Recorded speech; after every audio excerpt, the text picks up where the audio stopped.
नमस्कार, आप देख रहे हैं डिस्कवरी ऑफ महाराष्ट्र न्यूज। भगवान सूर्य की उपासना का महापर्व छठ पूजा के तीसरे दिन गुरुवार को मुंबई में हर्षोल्लास के साथ मनाया जा रहा है। हर तरफ छठ पूजा की धूम है। शहर से लेकर गांव तक सिर पर पूजा सामग्री की और दाउरा लेकर छठ पूजा घाटों पर जाते लोग गीतों की धुन से लोग थिरकते नजर आए। ऐसा ही मुंब्रा थाने में छठ पूजा का कार्यक्रम आयोजन किया।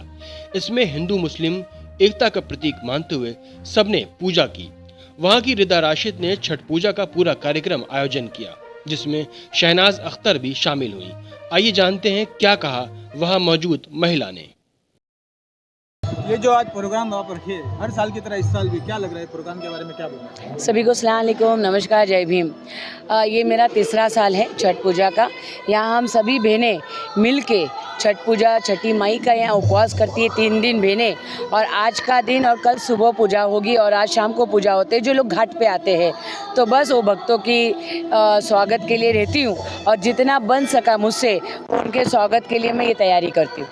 क्या लगता है यहाँ पर जो ये पूजा करते हैं, खास क्या कारण होता है? कुछ लोगों को पता भी नहीं, तो उनको जानकारी होना चाहिए कि क्यों किया जाता है छठ पूजा। नहीं, छठ पूजा ये बिहार का हमारी छठी माई बहुत, जैसे कि हमारे महाराष्ट्र की तुलजा भवानी, एकवीरा देवी, बम्मा देवी, ये जो देवियाँ हैं वैसा ही बिहार की छठी माई है। तो छठी माई का बहुत सारा एक कथा है, उनकी भी बहुत अलग अलग उनको पहचान मिली है। तो वो कहीं किसी बहन के रूप में वो आदमी के लिए है, कोई बहन के रूप में वो माँ की बन जाती है, बच्चों के लिए उपवास है।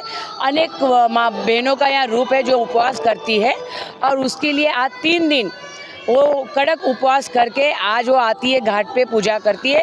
और आज भी उपवास नहीं करता है, कल सुबह इनका उपवास खुलता है। घाट पे आएगी, पूजा करेगी, उसके बाद वो पानी पीती है।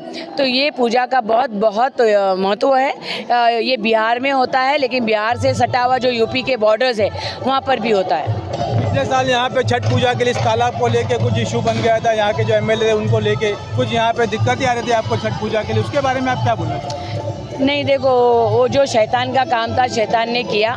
यहाँ के आमदार का काम है कि एक को साथ देना, एक को साथ नहीं देना, लेकिन हमारा काम है, हमारी बहनों का काम है, हम सबको लेके चलते हैं। खास करके रिदा रशीद सबके साथ सबकी खुशी में शामिल होती हूँ। अगर मेरी बहनें अजान में सर पे दुपट्टा लेती है तो मेरी बहनों ने मुझे इज़्ज़त से अगर उनका मान दिया, मेरे को इज़्ज़त दी, तो मैंने उनकी इज़्ज़त भी कबूल की।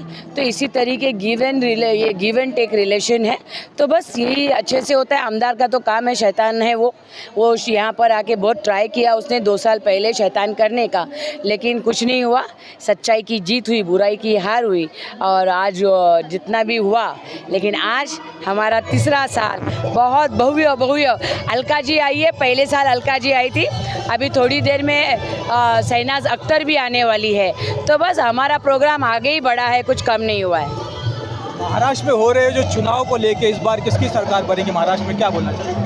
बिल्कुल शिंदे साहब की सरकार बनेगी, देवेंद्र साहब की सरकार बनेगी, अजित पवार साहब की सरकार बनेगी। ये तीनों हमारे लाड़के भाइयों की सरकार बनेगी और उसके लिए हम दिन रात मेहनत करेंगे, क्योंकि उन्होंने मान पान से लाड़की बहनों को जो इज्जत दी, जो कांग्रेस सरकार, ये तुतारी सरकार ने सोचा नहीं कभी, जो उन्होंने किया है, बिल्कुल उन्हीं की सरकार बनेगी। मुंब्रा में जो चुनाव हो रहा है, मुंब्रा में यहाँ पर जो टक्कर चल रही है, यहाँ पे क्या लग रहा है, यहाँ पे किसकी सीट निकल रही है? देखिए, 3 टाइम का आमदार जो है ना, 1 नंबर का चोर है यहाँ का। कब्रिस्तान चोर, स्लटर हाउस चोर, हॉस्पिटल चोर, गार्डन चोर, लोगों की ज़मीनें चोर, लोगों को पानी नहीं है, लोगों के स्कूल चोर। जितनी चोरी का उस पर केस लगाया ना उतना कम है। एक तो 354 का वो गुनहगार, मेरे केस में पॉस्को का गुनहगार, तो वो तो इस बार जाने वाला है। नजीब भाई का इस बार हम लोग दिल खोल के स्वागत करने वाले हैं। Thank you very much. देखते रहिए discovery of Maharashtra news. Siraj Sheikh की रिपोर्ट।